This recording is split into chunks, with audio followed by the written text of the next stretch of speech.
नमस्कार दोस्तों, स्वागत है आपका मेरे चैनल पर। तो बिना समय गंवाए चलिए शुरू करते हैं आज की कहानी। क्या रिया आपके लिए कोई खास है?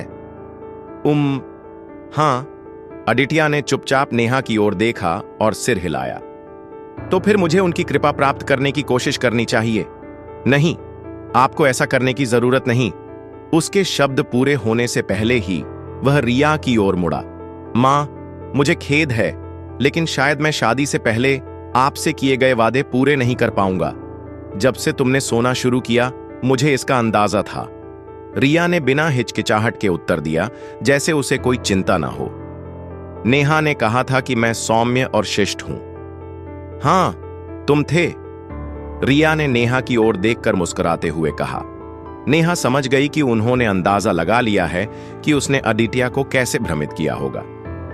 मुझे लगता है कि एक ऐसा पति बनने में थोड़ा समय लगेगा जिसे नेहा याद करती है। मुझे पता है और मैं समझती भी हूं, लेकिन ज्यादा समय नहीं लगेगा। डॉक्टर ने कहा कि मेरे अंदर एक जड़ता है जो मुझे मेरे असली स्वरूप में वापस ले आएगी। रिया ने देखा कि नेहा थोड़ा चौंकी। नेहा, मैं कब से काम शुरू करूं? तुम काम करना चाहते हो? जब नेहा ने हैरानी से आंखें चौड़ी की तो उसने भौहें सिकोड़ लीं। क्या तुम्हें नहीं लगता कि यह अनुचित है कि तुमने अब तक सब कुछ अकेले ही संभाला? नहीं, लेकिन तुम आराम कर सकते हो। अभी तुम्हें अपनी रिकवरी पर ध्यान देना चाहिए अदित्य, और इससे मुझे कम चिंता होगी। उसने घबराहट में अपनी हथेलियां पैंट पर रगड़ी। अदित्य, उसने सुधारा। हाँ? अचानक उसने सोफे के पिछले हिस्से पर अपना हाथ फैलाया और पीछे की ओर झुक गया। अदित्य है, उसने फिर कहा। मुझे अदित्य कहो। धीमी आवाज में बोलते हुए उसने अपना सिर झुकाया और सीधे नेहा की आंखों में देखा। उसे वो आंखें किसी भी चीज से ज्यादा डरावनी लगीं। नेहा ऐसे सख्त हो गई जैसे किसी ने उसकी गर्दन पर चाकू तान दिया हो। उस महिला के सफेद पड़े चेहरे को देखकर अदित्य ने अचानक अपना चेहरा अपने बाजू में छिपा लिया, लेकिन उसकी भौहों की नोक अभी भी साफ दिख रही थी। तुम अब मुझे एक मर्द के रूप में नहीं देखती? किसी कारणवश वह अपनी एक उंगली भी नहीं हिला सकी। माहौल में अचानक बदलाव ने उसे उस दिन की याद दिला दी जब उसने पहली बार अंधेरे पहाड़ में उसकी आंखें देखी थीं। फिर उसने अपनी कनपटी पर अपनी तर्जनी रख दी। मैं एक बेवकूफ हूं जिसके दिमाग में सिर्फ एक ही बात है। नेहा कुछ नहीं कह पाई। तुम्हारा चेहरा। नेहा को ऐसा लगा जैसे वह किसी नुकीली चीज पर बैठी हो। उसे बहुत सावधानी बरतनी थी। नेहा, तुम्हें नहीं पता कि वो कैसा महसूस होता है, उसने आगे कहा। यह मुझे पागल कर देता है। उसने अपनी भौहें सिकोड़ लीं जैसे उसे दर्द हो रहा हो। मेरे दिमाग में एक औरत का चेहरा है जिसे मैं ठीक से याद भी नहीं कर सकता, लेकिन यह सोचकर डर लगता है कि कहीं मैं उसे भी भूल न जाऊं। नेहा अपनी नजरें अदित्य से हटा नहीं सकी, जो सूखी हंसी हंस रहा था। मुझे ऐसा नहीं सोचना चाहिए, लेकिन वह दया के योग्य लग रहा है, उसने सोचा।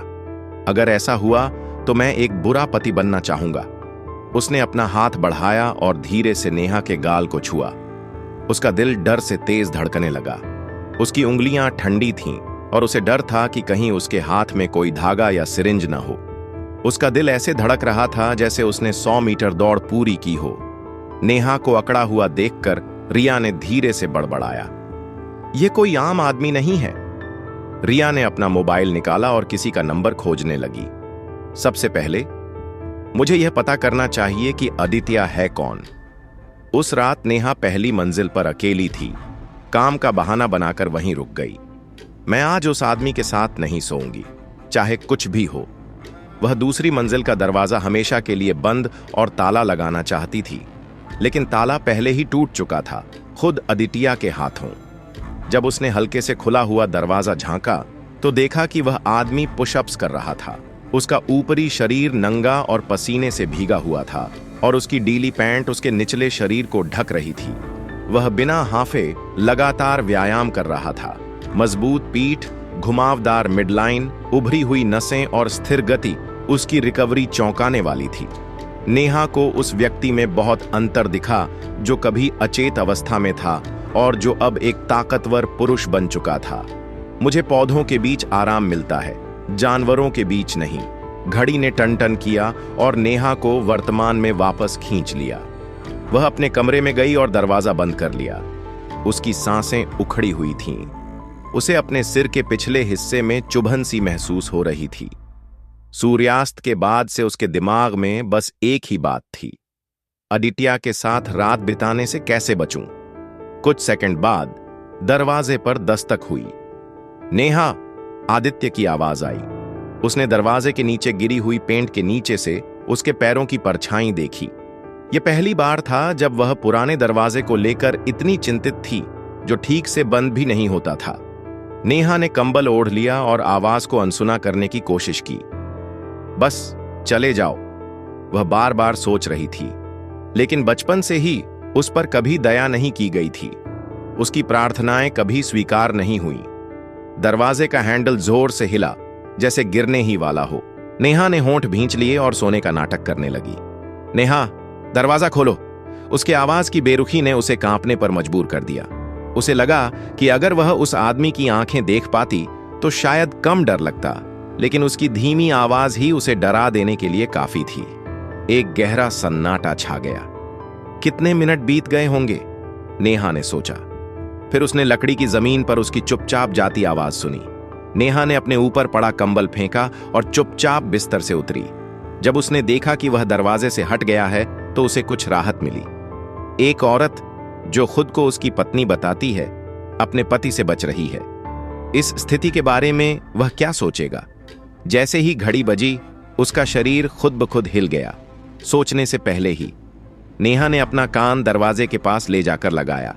क्या तुमने सोचा कि मैं चला गया? आवाज आई। End of episode 15। नेहा दरवाजे से चौंक कर पीछे हट गई।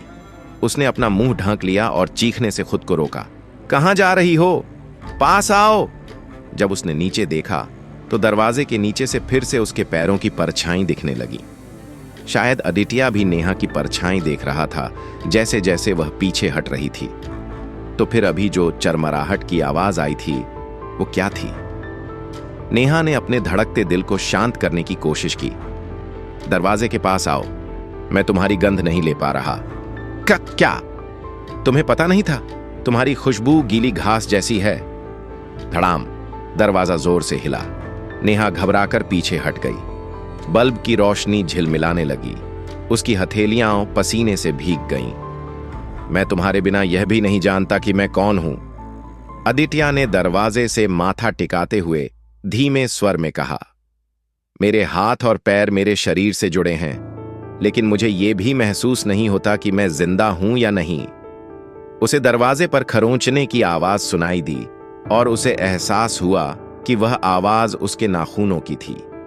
वह दरवाजा खरोंच रहा था। यह कमरा जैसे कोई फंदा हो गया हो। वह आदमी लगातार उसे डराने और भ्रमित करने की कोशिश कर रहा था। नेहा डर महसूस कर रही थी। तो मुझे बताओ कि मैं सपना नहीं देख रहा। उसने फिर से अपना माथा दरवाजे से मारा। मुझे बताओ कि मैं पागल नहीं हुआ। मुझे मेरे अतीत के बारे में बताओ। कुछ भी चलेगा, बस मुझे यकीन दिलाओ कि मैं वाकई में अस्तित्व में था। धड़ाम, उसकी सांसें तेज थीं। नेहा के मन में एक पल के लिए आया कि वह बूढ़े दरवाजे को आसानी से तोड़ सकता है।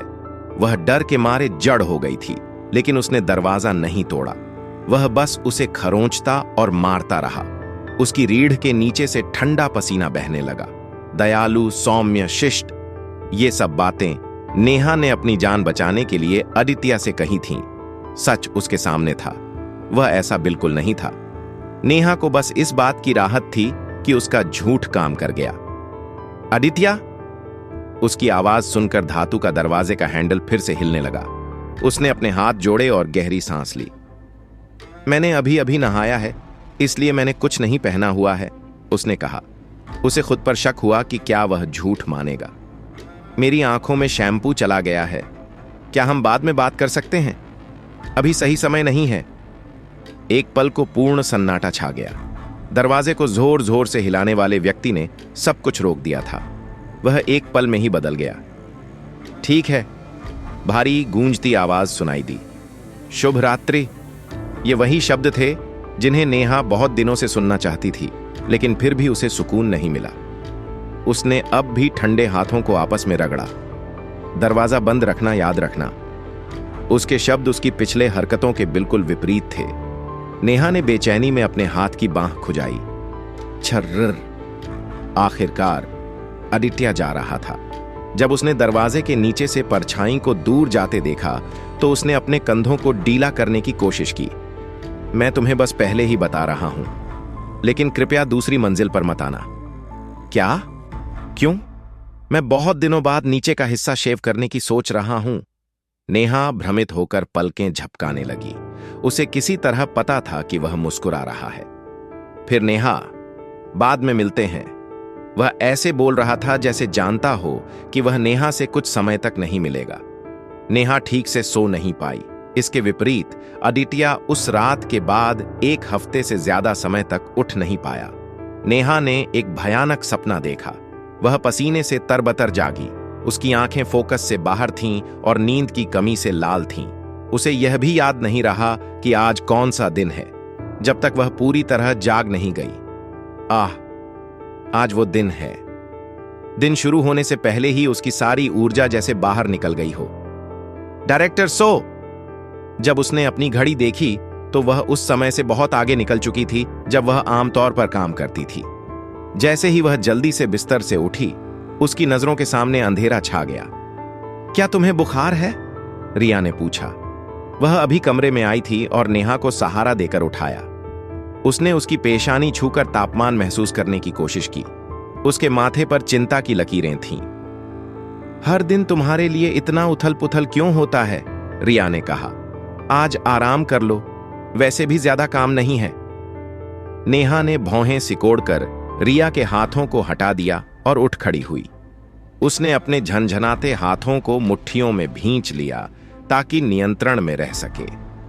यही वो समय होता है जब मुझे और ज्यादा काम करना होता है, नेहा ने कहा। मैंने कहा था कि मत करो। इतनी जिद्दी क्यों हो? 1 दिन की छुट्टी ले लो। रिया ने कमर पर हाथ रखकर सख्ती से कहा। आज तो बस दूसरी मंजिल पर जाकर अपने पौधों को देखो।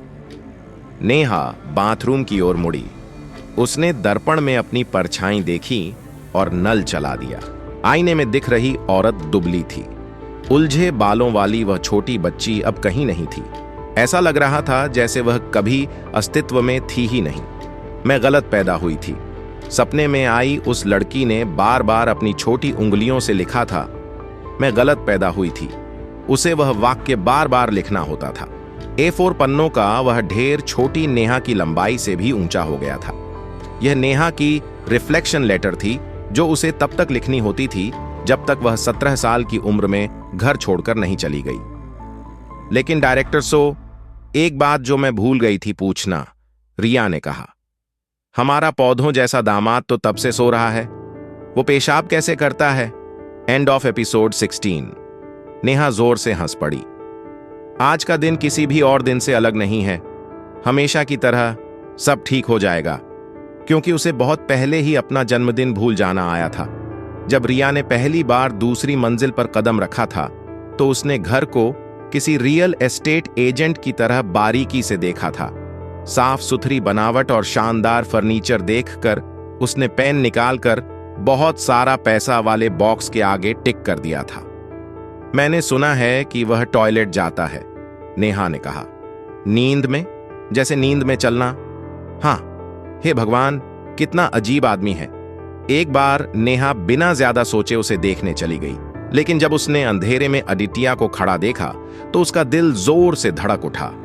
उसकी त्वचा देखो कितनी साफ है। जब रिया ने हाथ बढ़ाया तो नेहा ने तुरंत उसका हाथ पकड़ लिया। वह जाग सकता है। वह नहीं जागेगा। मैंने उसे हिलाकर देखने की कोशिश भी कर ली थी, रिया ने जिद की। फिर भी? नेहा ने नजरें फेर लीं और बिस्तर से एक कदम पीछे हट गई। कुछ दिनों तक चला वह हंगामा अब धुंधला हो गया था, जैसे सब कुछ एक सपना हो। मुझे यकीन नहीं हो रहा कि मेरी शांत जिंदगी वापस आ गई है। नेहा ने उस आदमी की ओर देखा जो मृत व्यक्ति की तरह शांत चेहरे के साथ लेटा था, वैसा चेहरा जो वह शायद ही कभी देखती थी। कृपया, उसने मन में दुआ की, कृपया ऐसे ही सोते रहो। वैसे क्या तुमने अखबार पढ़ा? याद है वो प्राथमिक विद्यालय जहां हम पढ़ते थे? वहां के प्रिंसिपल की बड़ी मुसीबत हो गई है। अफवाह है कि स्कूल निर्माण के कारण खेल का मैदान बंजर जमीन में बदल गया। रिया अचानक रुक गई और नेहा की ओर देखने लगी। तुमने किया है ना? नेहा ने अपनी गाल खुजाई। रिया की आंखें चौड़ी हो गईं। क्या तुमने अखबार को रिपोर्ट किया? मेरा मतलब है, तुम अपना काम क्यों नहीं करती? मैंने कहा था ना कि हम ग्राहक संभाल कर ही गुजारा करते हैं। नेहा बिना कुछ बोले दूसरी मंजिल से उतर गई। सीढ़ियां उतरते हुए भी उसे रिया की चिल्लाहट सुनाई दे रही थी, लेकिन उसके पास कुछ करने का कोई उपाय नहीं था। तुम्हारे पास दिमाग है भी या नहीं? नेहा ने मुस्कुराने की कोशिश को दबा लिया। सिर्फ प्रिंसिपल ही नहीं थे जो पेड़ों का दुरुपयोग करते थे और उन्हें केवल सजावटी चीजों की तरह इस्तेमाल करते थे। नेहा जानती थी कि ऐसा कोई संसार नहीं होगा जो इंसानों से ज्यादा पेड़ों की कद्र करेगा, लेकिन वह उसकी समस्या नहीं थी। फिर मिलते हैं नेहा। उस अचानक ठंडक से नेहा कांप उठी। 1 हफ्ता हो चुका था और वह आदमी अभी भी नहीं जागा था। आदित्य शायद जानता था कि साथ न सोने का परिणाम क्या होगा। यह पागलपन है। नेहा, जिसने पेड़ की जड़ से मिट्टी छकी थी, ने दांत भींच लिए। उसने गुस्से से अपना पुआल की टोपी उतारी और सीधे रेस्तरां की ओर बढ़ी। सुनिए, स्वागत है। अरे आप, कृपया बाहर जाइए। जैसे ही उस आदमी ने नेहा को देखा, उसका चेहरा बिगड़ गया। क्या आप उन्हें फिर से मारने आई हैं? मुझे समझ नहीं आ रहा आप किस बारे में बात कर रहे हैं। उस आदमी ने नेहा के कंधे पर जोर से थपथपाया और उसे बाहर की ओर धकेलने लगा, लेकिन नेहा दरवाजे से चिपक गई और जाने से इनकार कर दिया। पिछली बार आपने रिंगर में हर्बिसाइड डाला और पेड़ को मार डाला। अगर तुम मेरे काम में दखल देती रही तो मुझे पुलिस को बुलाना पड़ेगा। इस बार तुमने समुद्री पानी डाला है ना? उसे अभी भी उस नमक का स्वाद महसूस हो रहा था। ग्राहक आपस में बड़बड़ाने लगे। जब उन्होंने दोनों को झगड़ते देखा, उस आदमी का चेहरा लाल पड़ गया। यह मुसीबत वाली औरत मेरा धंधा चौपट कर रही है। मुझे लगा था गिंको का पेड़ अजीब तरह से मुरझा क्यों रहा है। मैंने तुम्हें कभी नहीं बुलाया, यह तुम्हारा मामला नहीं है। उस आदमी ने नेहा को जोर से बाहर धकेल दिया। उसकी नजरें सिकुड़ गईं, लेकिन नेहा को उसकी चिंता से भरी कांपती नजरों को पढ़ना बेहद आसान लगा। तुम्हारा अस्पताल इसीलिए बंद हुआ क्योंकि तुम हर किसी के घर में झांकती रहती हो और अपने काम से काम नहीं रखती। पता है? मालूम है। अगर मालूम है तो वही गलती बार बार क्यों करती हो? उसने जमीन पर थूक दिया। गांव का हर व्यक्ति नेहा को जानता है, स्प्रूस ट्री हॉस्पिटल की डायरेक्टर के रूप में। हाल ही में प्राथमिक विद्यालय के प्रिंसिपल की खबर आने के बाद उसकी बदनामी और बढ़ गई थी। कई लोग उसकी मासूम शक्ल से धोखा खा जाते थे, जो उसकी सख्त प्रकृति से मेल नहीं खाती थी। यह पेड़ डॉक्टर लोगों की परिस्थितियों को समझने की जहमत नहीं उठाती थी। वह पेड़ों को बचाने के लिए किसी भी हद तक चली जाती थी और लोग उसे पागल समझते थे। बस चुप रहो और निकलो यहां से, ठीक है? रेस्तरां मालिक ने कहा। मेरी जमीन पर लगे पेड़ के साथ मैं जो चाहूं कर सकता हूं और मैं कभी भी तुम्हारे अस्पताल से मदद नहीं लूंगा। परेशान मत करो और निकलो। तुम हद पार कर रही हो। तो फिर कौन करेगा? क्या? अगर मैं नहीं तो उस गिंको के पेड़ की मदद कौन करेगा? नेहा ने मुरझाए पेड़ की ओर इशारा किया। मुझे पता है कि तुम इसे इसलिए हटाना चाहते हो क्योंकि यह रेस्तरां के साइन बोर्ड को ढक रहा है। उस आदमी का चेहरा सख्त हो गया। हर सुबह तुम समुद्री पानी छिड़कते हो, पेड़ की छाल छीलते हो और उस पर बर्बाद तेल लगाते हो। तुम छतरी में कीटनाशक इंजेक्ट करते हो और उसे चैनसॉ से काटते हो। उसकी आवाज कांप रही थी। अगर मैं देखभाल करना छोड़ दूं तो इनका क्या होगा? लोगों की नजरों में ये चाहे बिजली के खंभों जैसे लगें, लेकिन ये जीवित हैं। एक बार जब उन्होंने अपनी जड़ें जमा लीं तो उन्हें जीने का हक है। सुबह से जो बेचैनी नेहा ने दबा रखी थी, वह एक भावनात्मक विस्फोट में बदल गई। तुम कौन होते हो इन्हें मारने वाले? तुम्हें यह हक किसने दिया? इन पेड़ों ने तुम्हारा क्या बिगाड़ा है? उसे भीतर तक घिन महसूस हुई। उसे उस छोटी कांपती उंगली की याद आई जो पेंसिल थामे हुए थी, और उन रिफ्लेक्शन पेपर्स की जो उसकी कद के बराबर जमा हो गए थे। इन्हें इस तरह इस्तेमाल करके फेंक देना, यह उनके साथ नाइंसाफी है। वह आदमी नेहा की बचकानी जिद पर गुस्से से भर गया, लेकिन जब उसने उसकी लाल आंखें देखीं तो उसे अचानक सांस लेना मुश्किल हो गया। डरावनी बात सुनना चाहोगे? नेहा ने कहा। तुम्हारे मरने के बाद भी ये पेड़ जिंदा रहेंगे, ये सदियों तक जिंदा रहेंगे। नेहा ने दांत भींचे और अपने आंसुओं को रोका। And of episode 17। नेहा थकान से चूर होकर सोफे पर बैठी थी, अपने पसंदीदा फूलों के गमले को बाहों में लिए हुए। उसका दिन बेहद कठिन रहा था और वह अपने पौधों में सुकून ढूंढ रही थी। उसकी नजर अनायास ही दूसरी मंजिल की ओर उठ गई और वह चौंक गई। उसने सिर झटककर अपने विचारों को साफ करने की कोशिश की। मैं यह क्या कर रही हूं? मुझे उस दिशा में देखना भी नहीं चाहिए। उस आदमी का मुझसे कोई लेना देना नहीं है। पिछले एक सप्ताह से उसका जीवन शांतिपूर्ण और स्थिर था, जैसा वह हमेशा चाहती थी। लेकिन जितना अधिक क्वोन आदित्य सोता रहा, नेहा की नींद उतनी ही कम होती गई। उसने 2 वर्षों तक उस पौधे जैसे आदमी के साथ एक तरह का संतुलन बना लिया था। अब जब वह लगातार सो रहा था तो यह शांति उसे असहज कर रही थी। वह हर रात यह सुनिश्चित करने के लिए ऊपर जाती कि वह अभी भी कोमा में है और जागा नहीं है। उसने खुद को समझाया, नहीं नहीं, बस सोचना बंद करो, सोचना बंद करो। उसने अपने हाथ में पकड़े पौधे की पत्तियों में अपना चेहरा छिपा लिया। अचानक नेहा ने सिर उठाया। यह क्या था? उसे कहीं से एक हल्की सी सिसकी सुनाई दी। डर के मारे वह सतर्क हो गई। उसकी नजर सामने की सीढ़ियों पर पड़ी। कुछ क्षणों के विचार विमर्श के बाद वह धीरे धीरे सीढ़ियां चढ़कर दूसरी मंजिल पर गई और पुराने दरवाजे को खोला।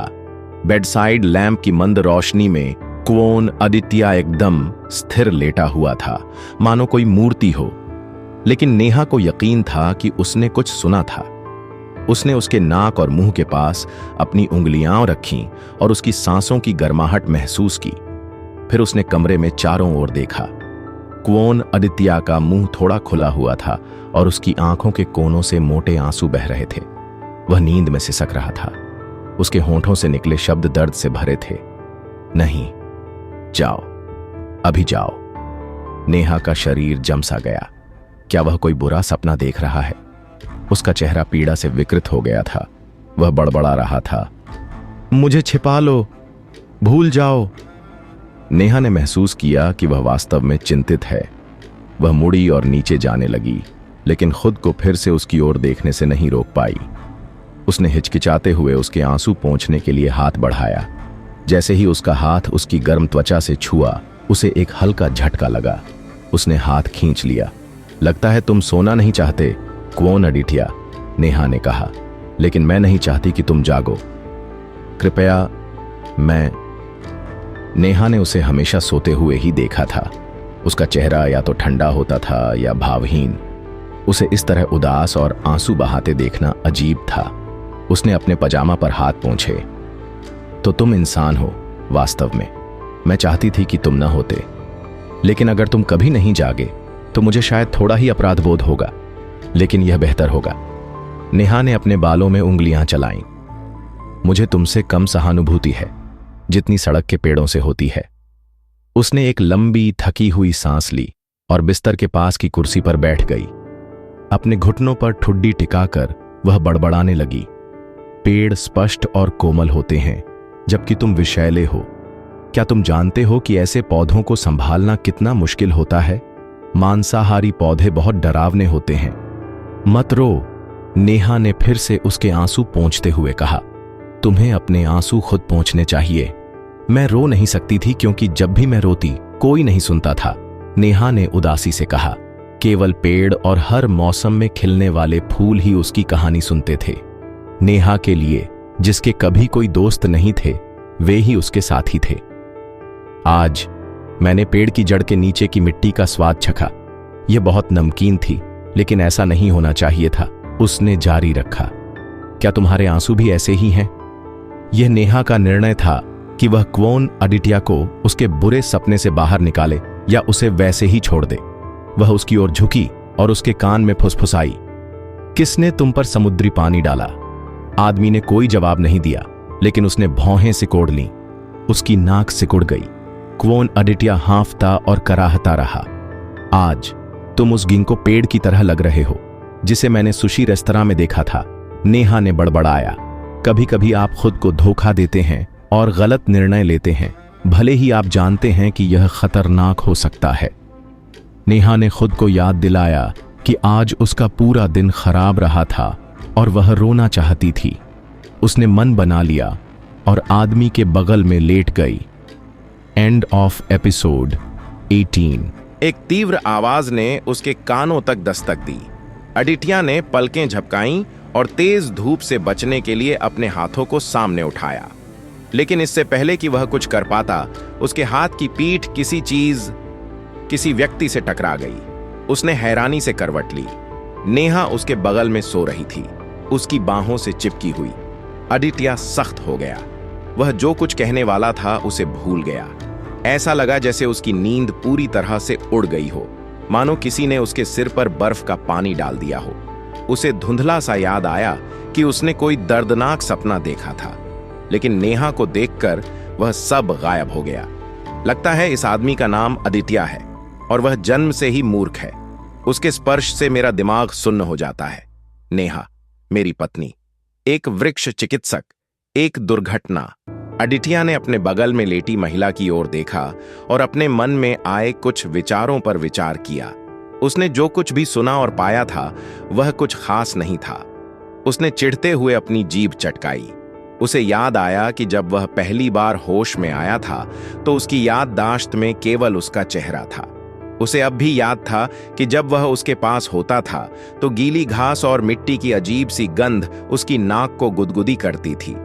स्मृतिहानि एक बड़ा झटका था। उसे जितना लगा था उससे अधिक मतली और निराशा महसूस हुई। अपने जन्म से लेकर अब तक के जीवन में उसने जो कुछ भी किया था उसकी जगह केवल एक चेहरा उसकी यादों में रह गया था। उसे अपने परिवार, दोस्तों, जीवन की कोई याद नहीं थी, सिर्फ उसका चेहरा। यह एक सहज प्रतिक्रिया थी। उसे निर्णय लेने में ज्यादा समय नहीं लगा। उसके खाली दिमाग में केवल उसका चेहरा था, इसलिए उसने उसे स्वीकार कर लिया। लेकिन जैसे जैसे वह उसके बारे में और जानता गया, नेहा से संबंधित चीजें उसे अजीब लगने लगीं। एक पत्नी जिसे आप याद भी नहीं कर सकते, अचानक आपके सामने प्रकट होती है। मुझे चिंता थी कि यह आपके लिए कितना असहज होगा, इसलिए नहीं, मैं एक नजर में समझ गया था कि तुम मेरी पत्नी क्यों हो और क्यों होनी चाहिए। मैं तुमसे अपनी नजरें नहीं हटा सका। कौन? अदित्य। लेकिन भले ही उसके मुंह से यह निकला कि वह उसकी पत्नी है, उसका शरीर हर बार जब वह उसके करीब आता कांपता रहता। उसकी आंखें हमेशा डर से भरी होतीं। उसकी उंगलियों पर कोई अंगूठी के निशान नहीं थे जो शादी की अंगूठी को दर्शाते। उसके घर में उनकी कोई शादी की तस्वीर नहीं थी। जब वह उसे देखती तो उसमें कोई खुशी नहीं होती, केवल डर। हर बार जब वह हिलता वह चौंक जाती। कभी कभी वह उसकी ठुड्डी को धीरे से पकड़कर उसे अपनी ओर मोड़ना चाहता और पूछना चाहता, तुम इस दुनिया में मेरी सब कुछ हो, लेकिन तुम मुझसे इतनी डरी हुई क्यों हो? वह उससे पूछना चाहता था कि अगर वह उसे अब नहीं चाहती तो उसने उसे ठीक क्यों किया। सुप्रभात, नेहा ने कहा, जागते हुए और अपनी आंखें मसलते हुए। अदित्य ने अपनी ठुड्डी अपने हाथ पर टिकाई और उसे घूरता रहा, बिना कोई जवाब दिए। नेहा का चेहरा धीरे धीरे कठोर हो गया। नेहा सतर्क थी, उसके चेहरे का अध्ययन कर रही थी। अदित्य उसकी धड़कन की तेजी को भी सुन सकता था। इसे देखो, उसने एक भौं उठाते हुए सोचा। क्या अदित्य वास्तव में दयालु और कोमल था? नेहा, क्या तुम ठीक हो? उसने पूछा। हाँ, मैं थोड़ा अस्वस्थ महसूस कर रहा था। मैंने कितने समय तक सोया? नेहा ने धीरे धीरे राहत की सांस ली, उसकी कोमल आवाज सुनकर। 1 सप्ताह और 1 दिन। उसने अपनी गर्दन को ढीला करने के लिए खींचा। एक चटकने की आवाज आई। अब मुझे यकीन हो गया है। क्या? कि तुम मेरी सुबहों की मालकिन हो। पेशेवर निष्कर्ष और परीक्षाएं उसके लिए मायने नहीं रखती थीं। जब नेहा उसके बगल में सोती थी तो वह शांति से सोता और सामान्य रूप से जागता था। उसके बिना वह जाग नहीं पाता था। मैं अपनी रातें भी तुम्हें सौंपना चाहता हूं। वह चौंकी और उसका चेहरा कठोर हो गया। उसने अपनी भावनाओं को छिपाने की पूरी कोशिश की, लेकिन वह जानता था कि वह क्या सोच रही थी। वह जानता था कि वह उससे दूर भागना चाहती थी। उसे यह देखकर दुख हुआ कि वह मुस्कुराने की कोशिश कर रही थी, यह महसूस किए बिना कि उसने पहले ही उसके मन को पढ़ लिया था। शायद नेहा इस पूरे समय उससे भागने के लिए सही समय की प्रतीक्षा कर रही थी। जैसे उसके कमरे का दरवाजा, जो उसने कितनी भी कोशिश की, नहीं खुला। लेकिन वह निश्चित नहीं था। यह कुछ ऐसा था जिसे उसे खुद समझना था, लेकिन किसी भी मामले में वह उसे जाने नहीं देना चाहता था।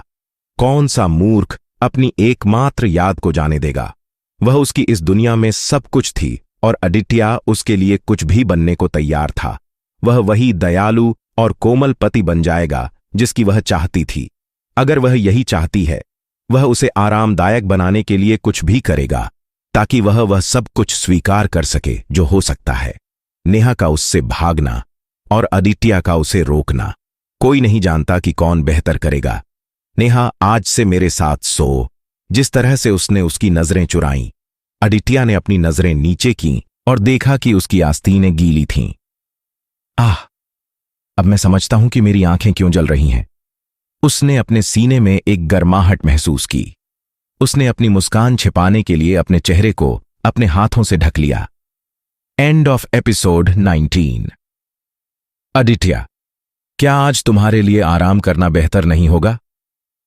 नेहा ने साफ सुथरे स्लैक्स और गोल गले वाली टी शर्ट में अदित्य की ओर देखा। उन कपड़ों में वह किसी कॉलेज स्टूडेंट जैसा लग रहा था। क्या तुम्हें चिंता है कि मैं कोई मुसीबत खड़ी कर दूंगा? उसने पूछा। नहीं, ऐसा कुछ नहीं है, नेहा ने जल्दी से कहा। यह तो बिल्कुल अलग ही इंसान लग रहा है। उसके उलझे बाल, जो 2 सालों से कटे नहीं थे, अब करीने से कटे हुए थे और उसकी लटें माथे पर गिर रही थीं। इससे उसके चेहरे की खूबसूरती और भी उभर कर आ रही थी। धूप में खड़े होकर वफादारी से उसे देखता यह आदमी उसकी यादों में बसे हत्यारे से बिल्कुल अलग लग रहा था। अचानक उसके मन में वो चमचमाती रेनकोट कौंध गई जो उसने बेज टोन टॉप के ऊपर पहनी हुई देखी थी। इस सोच ने उसे असहज कर दिया। मैं अकेले जा सकती हूं, नेहा ने कहा और धूप से बचने के लिए अपने स्ट्रॉ हैट को नीचे खींच लिया। यह सब रिया की वजह से हुआ था। अदित्य के पास मरीजों वाले कपड़ों के अलावा पहनने को कुछ नहीं था, जब तक कि रिया ने उसे पूरी तरह से बदल नहीं दिया, उसके लिए नए कपड़े खरीदकर और बाल कटवाकर। नेहा, जो अब तक उसके जूते छिपाने के बारे में सोच रही थी, खुद पर हंस दी। वह उस परिकठा के लकड़हारे की तरह व्यवहार कर रही थी जिसे परी के पंख वाले कपड़े पहनने से डर लग रहा था। नेहा उसे बाहर जाने देने का कोई इरादा नहीं रखती थी। वह नहीं चाहती थी कि उसके झूठ बाहर फैले। अगर ऐसा हुआ तो भगवान ही जानता है कि उसे अपने झूठ को छुपाने के लिए कितने और झूठ बोलने पड़ेंगे। अदित्य को धोखा देना उसे पहले से ही अपराध बोध से भर रहा था और उसकी उम्र कम कर रहा था।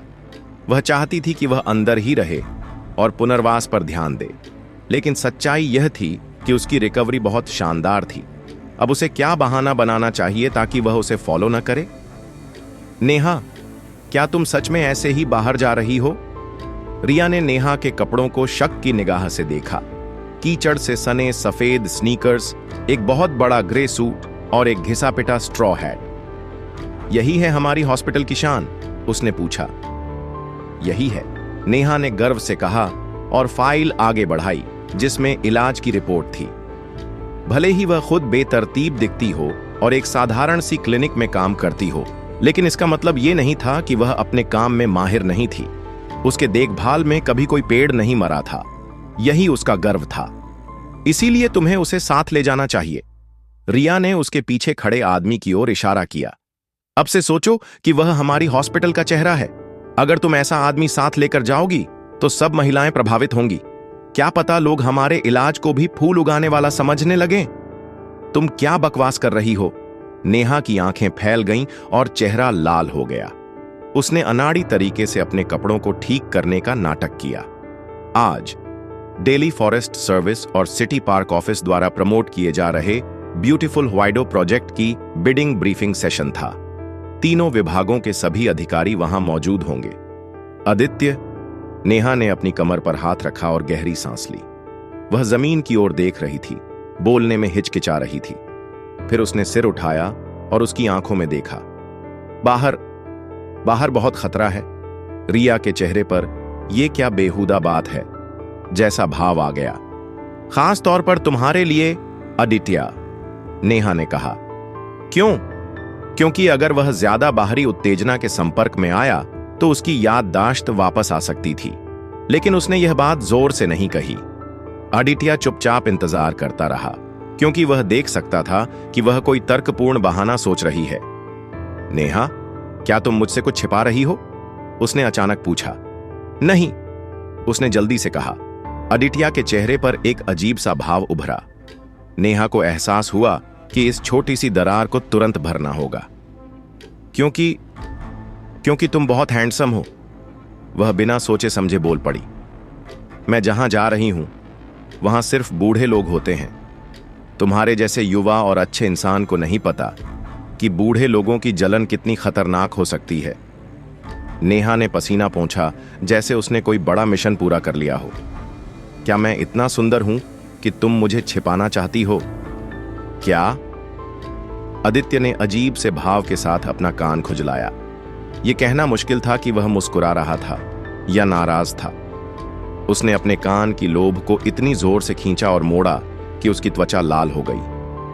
क्या मैं तुम्हारी नजर में सुंदर हूं? घबराई हुई नेहा बड़बड़ाई। उसे कुछ सूझ नहीं रहा था।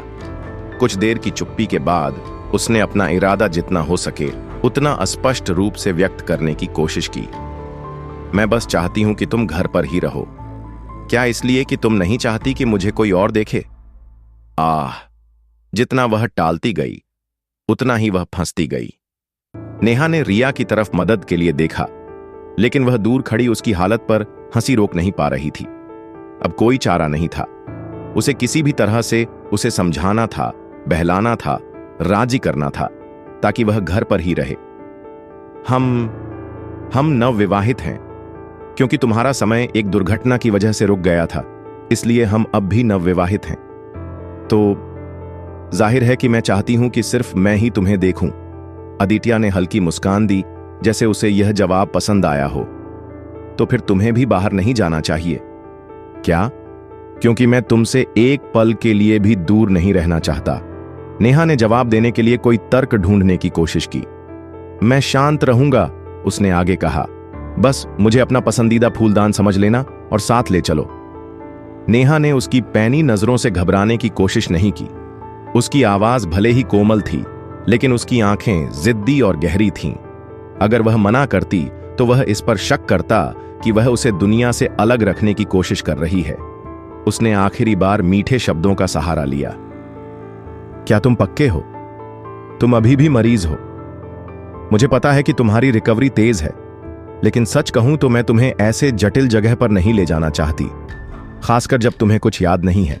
उसके गाल, जो उसके स्पर्श से पिघल सकते थे, हर बार बोलते वक्त प्रेम पूर्वक हिल रहे थे। उसकी तीव्र नजरों को अनदेखा करते हुए वह बोलती रही। And of episode बिंग्स। मुझे लगता है कि हमारे लिए साथ बाहर जाना अभी थोड़ा जल्दी होगा, नेहा ने तर्क दिया। तैयार मैं नहीं हूं या तुम? आदित्य के इस सवाल पर नेहा एक पल के लिए शब्दहीन रह गई। मैं सिर्फ वही करूंगा जो तुम कहोगी, उसने कहा। मैं वही करूंगा जो तुम मुझसे करने को कहोगी, और बस वही जो तुम मुझे करने की इजाजत दोगी। तो बस मुझे अपने साथ चलने दो। यह क्या कह रहा है? नेहा पूरी तरह से उलझ गई थी।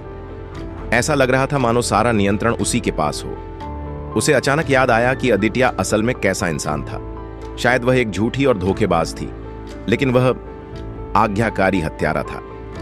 यह सोच उसे असमंजस में डाल गई। ऐसा कोई और नहीं था जो उसे ऐसे शब्दों से चुप करा दे। किसी कारणवश उसके चेहरे पर वो मुस्कुराहट देर तक उसके जहन में बनी रही। नेहा वाइडो ग्रैंड होटल के बैंक्वेट हॉल की लॉबी में पहुंची। वो देखो, स्प्रूस हॉस्पिटल वाले भी आ गए। लोगों के बीच फुसफुसाहट शुरू हो गई। जैसे ही नेहा की स्ट्रॉ हैट उनके सामने से गुजरी, फुसफुसाहटें थम गईं। जो नजरें उसकी तरफ उठी थीं, वे शंकालु और कुछ कुछ भयभीत थीं। स्प्रूस हॉस्पिटल दूसरे ट्री डॉक्टर्स के लिए एक अजीब सी जगह थी। वे तय ही नहीं कर पा रहे थे कि यह जगह उनके लिए सहयोगी थी या प्रतिद्वंदी, खास तौर पर इसलिए क्योंकि वहां बस एक युवा लड़की, नेहा, और एक बुजुर्ग महिला रिया थीं, जिन्हें देखकर लगता था कि वे एक दूसरे की परछाई हैं। लोग उनके बारे में बातें बनाते थे। एक युवा ट्री डॉक्टर जो किसी से निजी या सामाजिक बातचीत नहीं करती, और एक वृक्ष चिकित्सा विशेषज्ञ जो कभी इलाके के हर आदमी की धड़कन थी। इस प्रोफेशन में लोग आमतौर पर 50 या 60 की उम्र में होते हैं। ऐसे में रिया को न जानना लगभग नामुमकिन था। एक बूढ़ा समझदार पेड़ और दूसरी मुरझाया हुआ फूल, दोनों मिलकर एक जोड़ी बनाते थे। नेहा को सभी की जज करती नजरों से घबराहट होने लगी। इसीलिए मुझे ऐसे भीड़-भाड़ वाले जगहों पर जाना पसंद नहीं है। आंखें बहुत कुछ बयां कर देती हैं। कोई भी अपनी भावनाएं आंखों में नहीं छुपा सकता। इतने सारे अनफिल्टर्ड जज्बातों का सामना करने पर नेहा को अक्सर पेट दर्द हो जाता था। उसके हाथ ठंडे होते जा रहे थे। अचानक किसी गर्म हथेली ने उसके हाथों को थामा। चौंक कर उसने झटके से हाथ हटाया, लेकिन अदित्य ने उसे हल्के से फिर पकड़ लिया। क्या तुमने नहीं कहा था कि तुम वही करोगे जो मैं कहूं? नेहा ने उसे घूरते हुए कहा। वह आदमी धीरे धीरे मुस्कुराया। मैं करूंगा, तुम चुन लो। आमतौर पर उसका ठंडा व्यक्तित्व लोगों को दूर कर देता था, लेकिन आज उसकी मुस्कान मासूम लग रही थी। आंखें या मुंह, कौन सा हिस्सा नहीं चाहिए तुम्हें उन लोगों का जो तुम्हें घूर रहे हैं? अगर जुबान से नहीं बताना चाहती तो उंगली से इशारा कर दो। नेहा का दिमाग सुन्न हो गया। उसकी बेचैनी एक पल में गायब हो गई। क्या उन्हें पता है कि तुम शादीशुदा हो? क्या? नहीं नहीं, उसने तीखे स्वर में पूछा। क्या उसे साथ लाना गलती थी? आदित्य के लहजे में धमकी थी, जिससे नेहा को डर हुआ कि कहीं उसकी यादें लौट ना आए। वह खुद को असहाय महसूस करने लगी। क्योंकि तुम बहुत समय तक कोमा में थे। बहुत लोगों को शायद ये नहीं पता कि मेरी शादी हो चुकी है। उसकी आंखों का स्कैन करता हुआ नजरिया डरावना लग रहा था। नेहा ने उसका आस्तीन खींचा, डरते हुए कि कहीं ये सब बाहरी उत्तेजनाएं उसकी भूली हुई यादों को वापस न ले आए। बस कुछ मत करना। क्या यही तुम चाहती हो? तुमने वादा किया था कि तुम वही करोगे जिसकी मैं इजाजत दूंगी। आदित्य ने नेहा के तनाव से भरे चेहरे को देखा। क्या मैंने अभी कुछ बुरा किया? क्या? वह अचकचा गई। क्या जब कुत्ते किसी परेशान करने वाली चीज को काटते हैं तो उनके मालिक उन्हें पुचकारते नहीं? ऐसे कौन कुत्ते पालता है? आदित्य ने उसके लंबे बालों से खेलते हुए हल्की भौहें चढ़ाईं। क्या मैंने कुछ ऐसा किया जो नहीं करना चाहिए था? नेहा को लगा मानो वह अंतरिक्ष में तैर रही हो। उसने उसके आकर्षक चेहरे को देखा, लेकिन कोई जवाब नहीं सूझा। उसकी हल्की भूरी आंखों में कोई छल नहीं था, लेकिन नेहा जानती थी कि वह धोखा खा सकती है। जिस व्यक्ति की पहचान दुनिया में सही जगह पर न हो, वह अक्सर अपनी सीमाएं नहीं पहचानता। और इस वक्त आदित्य खतरनाक हो सकता था, भले ही उसे याद न हो कि वह कभी हत्यारा था। हर बात समझाने की बजाय उसने स्पष्ट जवाब देने का निर्णय लिया। हां, आदित्य ने उसकी सख्त आवाज पर उसकी ओर देखा। नेहा ने ठान लिया कि वह उसकी तीखी और जिद्दी नजरों से डरकर पीछे नहीं हटेगी। वह जरूर कुछ सोच रहा था, ये बात उसके चेहरे से झलक रही थी। थोड़ी देर में उसने सिर हिलाकर जैसे समझ लिया हो। नेहा ने चैन की सांस ली और अपने अंदर की सारा तनाव छोड़ दिया। उसे इतना शांत देख वह लगभग उसके बालों में हाथ फेर देना चाहती थी। उसने खुद को रोका, लेकिन जब उसका हाथ आदित्य के हाथ से छू गया तो वह घबरा गई। आदित्य, तुम्हारे हाथ इतने गर्म क्यों हैं? क्या इससे तुम्हें असहज लग रहा है? क्या? नहीं, पर कहीं तुम्हें बुखार तो नहीं? मैं ठीक हूं। क्या तुम पक्के हो? कहीं तुम्हारे शरीर में कुछ गलत तो नहीं हो रहा जो बुखार की तरह सामने आ रहा हो? आदित्य ने उस पल का आनंद लिया। उसे कभी यह उम्मीद नहीं थी कि कोई उसके लिए इतना चिंतित होगा, और यह एहसास उसे भीतर तक गर्म कर गया। उसने होंठ काटे और नेहा के चेहरे को देखने लगा। वह शायद अनजान थी, लेकिन आदित्य चाहता था कि वह उसके चेहरे का हर हिस्सा याद कर सके, हमेशा के लिए। मुझे अच्छा लगता है। क्या? उसने उलझ कर पूछा। जब भी मैं तुम्हें देखता हूं और खून की गर्मी दौड़ती है, वो एहसास मुझे पसंद है। क्या तुम सच में ठीक हो? नेहा ने चिंता और शक के साथ पूछा। बिल्कुल, उसने दृढ़ता से कहा। उसने उसे देखा और मुस्कुराया। लॉबी में एकदम सन्नाटा छा गया। हर नजर अब अदित्य और नेहा पर थी। वह खुद को बहुत अधिक जागरूक महसूस कर रही थी।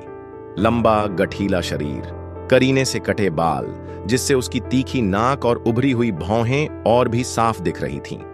उसकी ठंडी सुंदर आंखें, हर कोई जैसे देखता रह गया। उसी समय कॉन्फ्रेंस हॉल के दरवाजे खुल गए। अब मुझे जाना होगा, तुम यहां इंतजार कर सकते हो। नेहा भीड़ के साथ अंदर जाने को मुड़ी। उसे एहसास हुआ कि वह अब तक उसका हाथ थामे हुए थी। अदित्य ने उसे कुछ सेकंड ज्यादा पकड़े रखा, फिर धीरे से छोड़ दिया। And of episode 21। आशा है आपको आज की कहानी पसंद आई होगी। अगर आपको हमारी कहानियां पसंद आईं तो कृपया चैनल को सब्सक्राइब करें और इस वीडियो को अपने दोस्तों के साथ शेयर करें। अगले एपिसोड में फिर मिलेंगे एक नई कहानी के साथ। तब तक के लिए खुश रहें और सुरक्षित रहें। धन्यवाद।